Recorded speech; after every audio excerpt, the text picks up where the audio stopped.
Sri Joseph Vijay எனும் நான்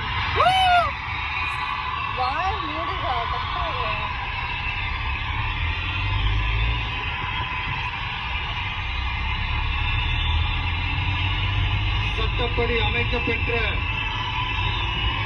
இந்திய அரசியல் அமைப்பின்பால் உண்மையான நம்பிக்கையும் மாறா பற்றும் கொண்டிருப்பேன் என்றும் இந்திய நாட்டின் ஒப்பில்லாத முழு முதல் ஆட்சியையும் ஒருமையையும் நிலை நிறுத்துவேன் என்றும்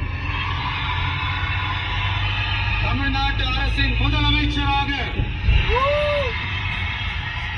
உண்மையாகவும் முழச்சான்றின்படியும்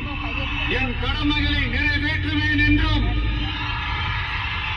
அரசியல் அமைப்பிற்கும் சட்டத்திற்கும் இணங்க அச்சமும் ஒருதலை சார்பும் இன்றி விருப்பு வெறுப்பை விலக்கி பலதரப்பட்ட மக்கள் அனைவருக்கும்